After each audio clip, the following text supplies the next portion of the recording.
Je vais applaudir Succès Masra. Je l'applaudis, les amis. Oui. Quoi qu'on dise, qu'il a été ceci, les Occidentaux, la France, en train de le manipuler, autres. Mais la sortie de Succès Masra, c'est le message des jeunes Africains.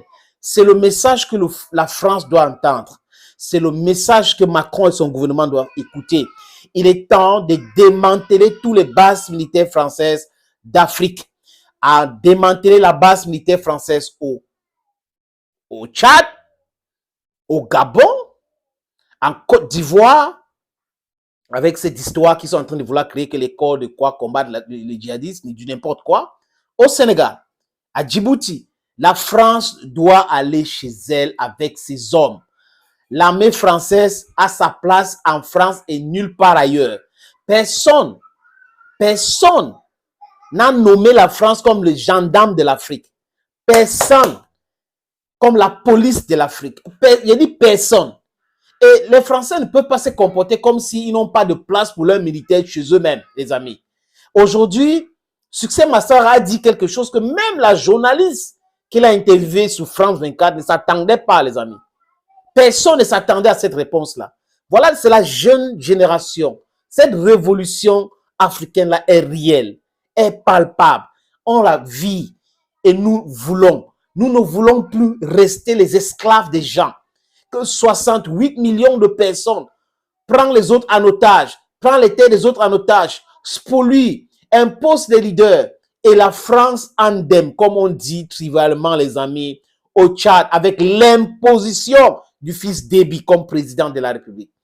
C'est là où la France a fini par... Elle a dit que tout le crédit que certaines personnes avaient pour la France s'est estompé là-bas.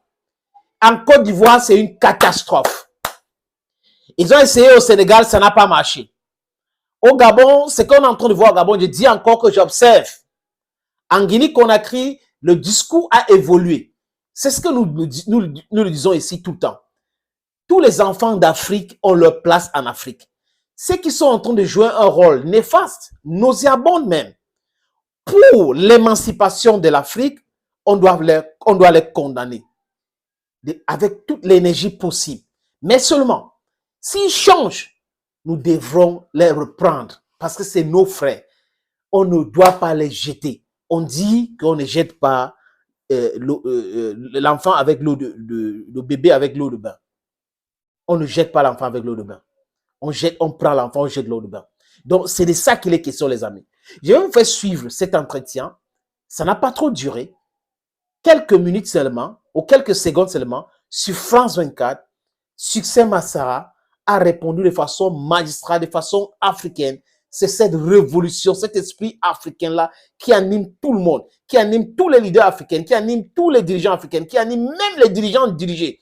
La preuve, vous avez vu, lors de 78e Assemblée générale des Nations Unies, les chefs d'État africains, même ceux qui sont dirigés, se sont retournés contre leur maître en disant la jeunesse africaine ne veut plus se soumettre. La jeunesse africaine veut sa liberté. La jeunesse africaine veut sa monnaie. La jeunesse africaine veut un passeport. La jeunesse africaine ne veut plus qu'on parle de frontières en Afrique. Ce qui n'existe pas en Europe ne peut pas venir exister ici. Parce que ce sont les Européens qui ont imposé les frontières chez nous avec les visas. Nous ne voulons plus de ces choses-là. Nous voulons avoir une armée. Comme ce que Lumumba a voulu avec Kwame Nkrumah et Sékou Touré. Et vous savez, les amis, qu'on a tué Lumumba par rapport à cela, parce que Lumumba avait déjà signé un traité avec le Ghana et la Guinée-Conakry.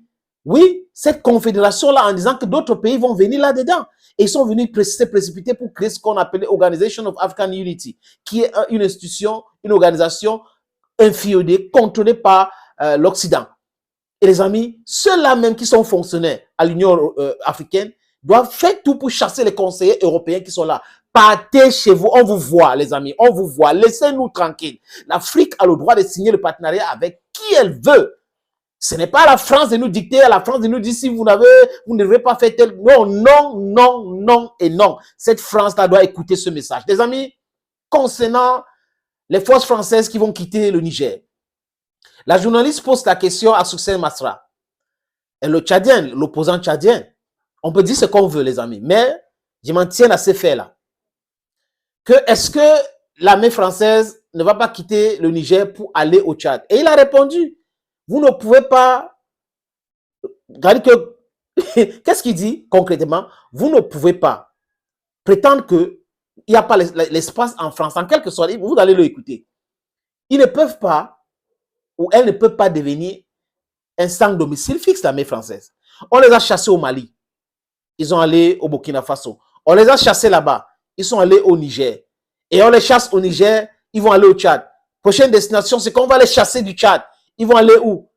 Voilà donc le message, la quintessence du message de Succès Masra, que j'ai applaudi les amis. Écoutons Succès Masra. Parler avec notre invité Succès Masra, opposant tchadien. Vous êtes à Paris en ce moment, vous étiez en exil et vous comptez repartir au Tchad. Je vous pose la question, pensez-vous que la France va se redéployer au Tchad?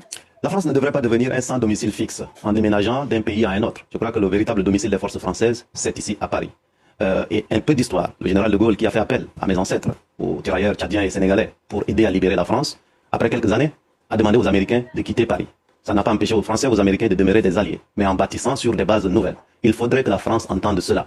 En politique, les symboles sont importants. Il y a des symboles dont la France a besoin de se débarrasser aujourd'hui. Les nouvelles générations les demandent, c'est une intelligence pour regarder l'Afrique 3.0 avec les loupes, non pas du XXe siècle. Et donc, je crois que l'intelligence collective, ce serait justement de faire en sorte qu'on puisse continuer à travailler ensemble sur les questions sécuritaires et sur les questions de développement, dans un respect mutuel, sans avoir besoin de s'embarrasser des symboles qui ne sont défendables nulle part. Et je crois que 1, 2, 3, et 4, et 5, et 6, ça donnerait l'impression que la France est en train d'être chassée un peu partout, alors que la France a les moyens d'anticiper, d'écouter. Ça fait des années que nous avons rappelé cela. Je crois que l'imprécision sur le double langage a été rappelée. Justement, est-ce que vous rejoignez ce que vient de dire Niagalé Bakayoko? Non seulement nous rejoignons, mais nous avons anticipé cela. La France, dans les capitales africaines, dans les capitales européennes, tout ce qui est reproché aujourd'hui à la France sur le continent africain, et nous avons dit d'ailleurs que dans notre langue, il y a un peu ce qu'on appelle le lingui, le Tchad est berceau de l'humanité. La France a enterré une partie majeure de sa crédibilité sur le continent africain au Tchad à travers son attitude. Et ça, nous n'avons pas attendu que les choses se passent maintenant. Nous avons dit à tous les niveaux possibles qu'il fallait changer cette donne. Et donc, les Africains aujourd'hui, ce qui se passe à Paris est vu dans mon village de manière instantanée. On ne peut plus leur servir un double langage. Et on ne peut pas expliquer à des Africains, civils ou militaires, formés dans les mêmes endroits que des dirigeants de France ou des États-Unis, qu'ils n'ont pas la lucidité de comprendre ce qui est utile pour le XXIe siècle avec une génération décomplexée qui peut bâtir des partenariats avec tout le monde, y compris la France, mais à la France de s'adapter et de faire en sorte qu'elle devienne un partenaire avec laquelle on peut travailler dans la dignité. C'est ça l'enjeu, c'est ça l'avenir. Les amis, j'applaudis encore Succès Masra. Une belle réponse, une réponse révolutionnaire, une réponse africaine. Oui, c'est ce que la jeunesse africaine veut comme message. Et ce message doit être entendu par Macron et par la France. Partez chez vous avec vos bases militaires. Quittez l'Afrique avec vos bases militaires. Ne nous parlez plus comme des enfants. Nous ne sommes pas vos enfants. Respectez-nous. Un point, c'est tout. Thank you for watching and bye-bye for now.